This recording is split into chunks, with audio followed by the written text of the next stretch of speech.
Hey gamers, welcome back to the channel. Today in DC Worlds Collide, the day is finally here. We've been waiting since 2022. We've been waiting since last year's beta. We've been waiting since the silence between last year's beta and this year's beta and early access, but global launch is finally here. It is tomorrow, July 7th. So, all of my combined knowledge of playing this game and working with other people and talking to other players who are playing as well, I have compiled a list of 10 beginner's tips, things that you want to know as you go into the game. Hopefully this will help you move quickly and kind of effortlessly. There's a lot to discuss here, so let's get into it.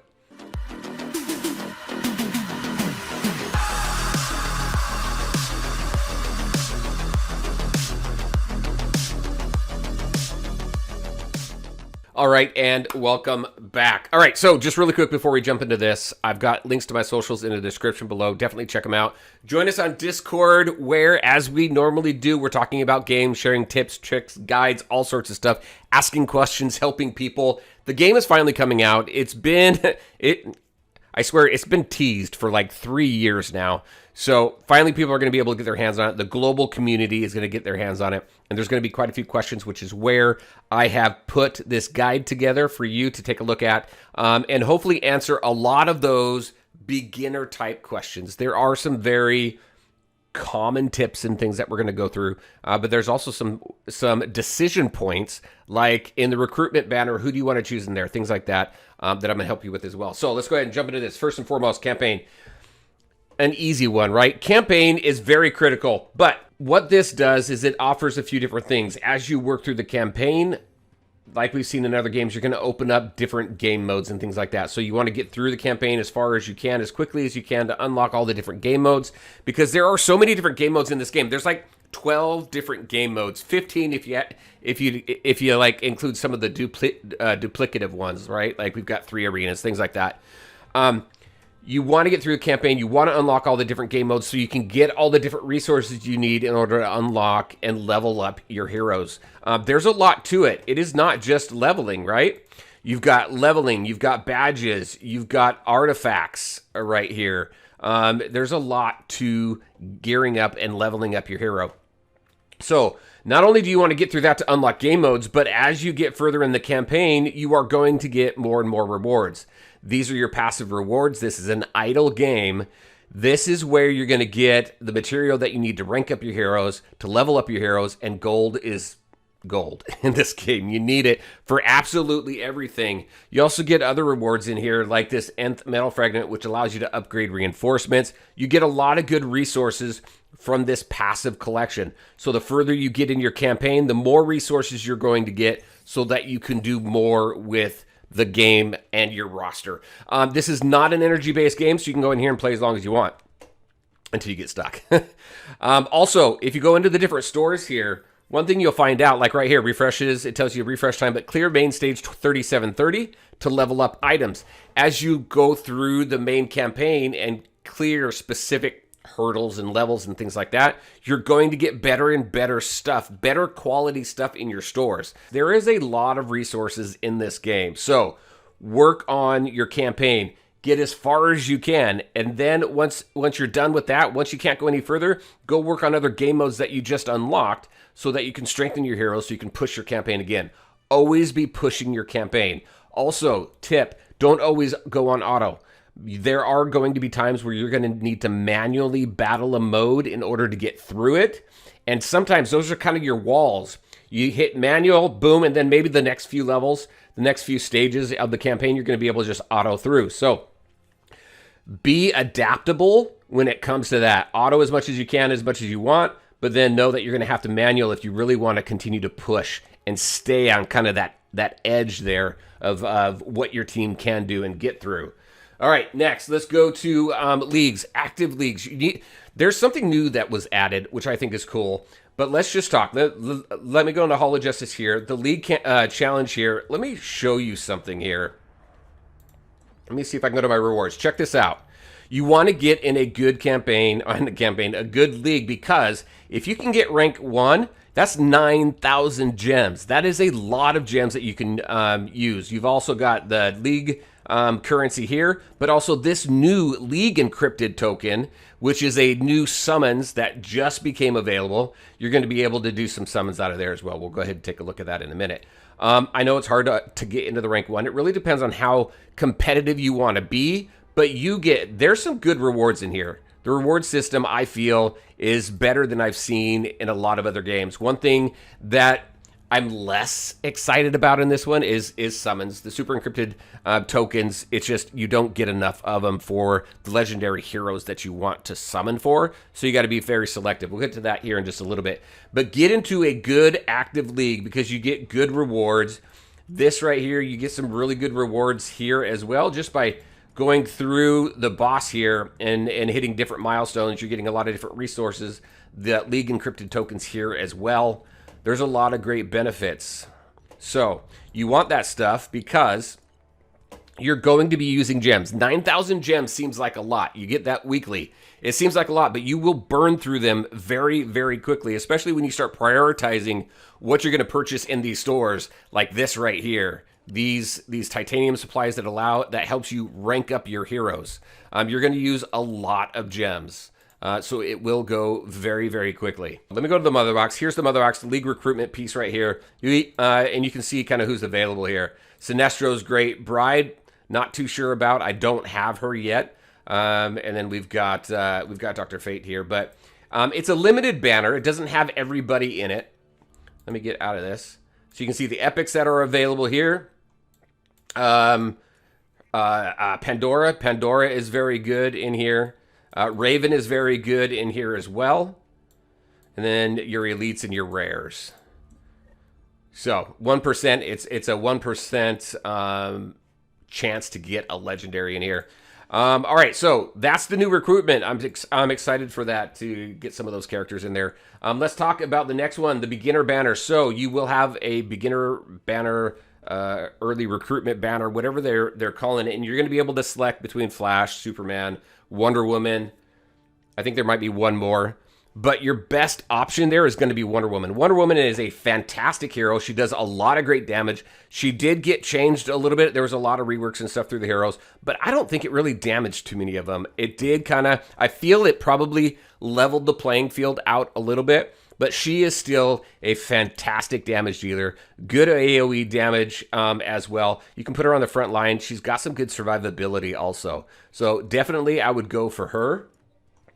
And she's been the go-to ever since the game first came out, actually.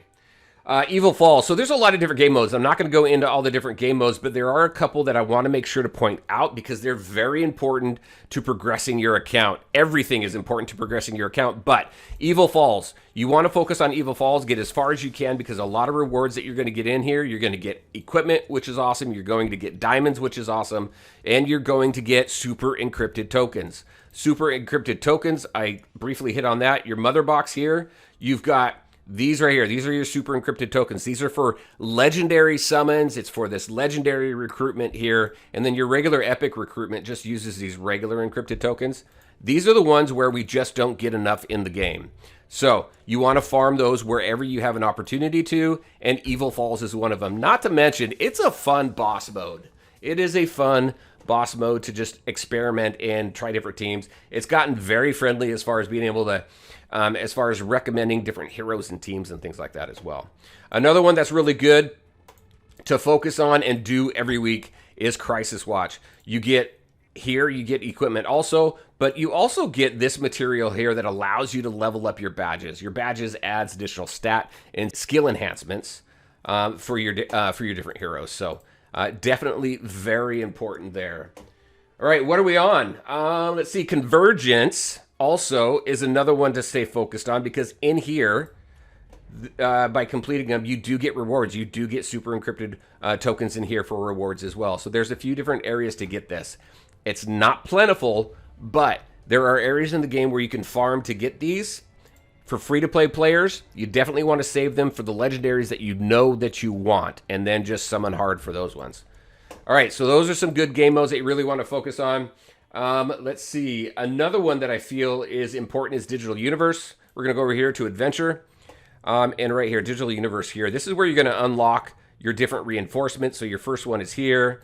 This one does some back row healing. You got this guy here that does some back row damage to your enemy. This one here, the chair, I really like as well. Those are the only ones currently in here. You want to work through this to get to this point. As far as reinforcements go, if you go into here, it will tell you what level the previous reinforcement needs to be in order to start ranking up the next one. So this one here, I can't remember the level requirements, but it will tell you when you click on these. Don't overspend. Basically, what I'm trying to say is don't over level these, because the currency you need to level up it's not rare, but it's not plentiful at the same time. So get everything up to the minimum level so you can unlock and level up that next one. The last one was this one here, specifically the chair.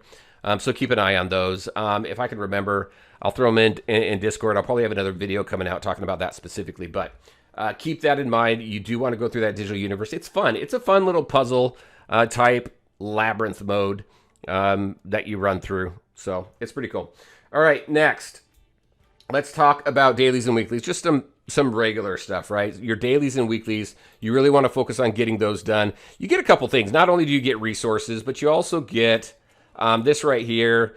These are just little clues that you get for the different characters in the game, and as you get them, you can go ahead and apply them to different characters and get diamonds and stuff like that. The other one here is this right here, this mystery illustration fragment. If you go over here to archive and in gallery, you've got all these different puzzle pieces that you're collecting to finish these different, these different pictures. So for this one right here, I got 50 gems. Let me see. If you go to Catwoman, specifically, you get something for her room. Where is she? Right here. Complete this. We'll get one of her decorations for her room. So this is always fun. This is just a fun little side thing. You can trade these with league mates to help people complete their pictures and get their different resources and stuff. And that's in their bunks over here. So like Catwoman right here, I think that's the only, 4 or 5. I'm just missing that cat. So once I finish her picture, I'll go ahead and finish the decorations and I'll get some diamonds there. So always do your dailies and your weeklies, because obviously that's going to help you with your security plan. This is your battle pass. You got your free track up top. You got your paid track down to the bottom. All right, and then 2 more things really quick. Number 1, let's go to events. There's a lot of events. Always check your event center, but you got character fusion here. Make sure to fuse Lex as soon as you can. He is a fantastic, phenomenal character. You're going to use him quite a bit, especially mixing him with like Wonder Woman and like your main team. He's going to help you get through a lot of that more difficult content. So make sure you unlock him as soon as you can. Some of these heroes, when you go into here, you can get them out of different shops, right? So you can get different shards out of the shops here. And then also, I think you've got some shards here that you can use as well in order to fuse him. A lot of what you're going to get in order to fuse him, though, is going to come from summons, from the mother boxes. All right, and then finally, just have fun. It's a fun game. It's an interesting story. I wish there was a little bit more story, but there is a lot to do in this game. Once you kind of get it, get your arms around all the different things that this game has to offer, then when you do your dailies and stuff, it really doesn't take too long. It's not super time consuming, but there is a lot to do, and it's a lot of fun. So there you go, everybody. That's what I had for you. Those are my top 10 beginner's tips for DC Worlds Collide. Keep an eye out for other content as well. I got some updates for some guides, like gearing guides and things like that I'm working on right now as well. Not to mention a tier list that's coming up here within the next day or 2, so keep an eye out for that. What do you think of this game? Are you super excited that it's finally coming out? Are you going to pass? Very curious on your thoughts. All right, everybody, as always, I want to thank you all for taking the time to watch the video. If you liked it, make sure to hit that like button and share your thoughts and questions in the comments section below. Take care, everybody, and we'll talk to you next time.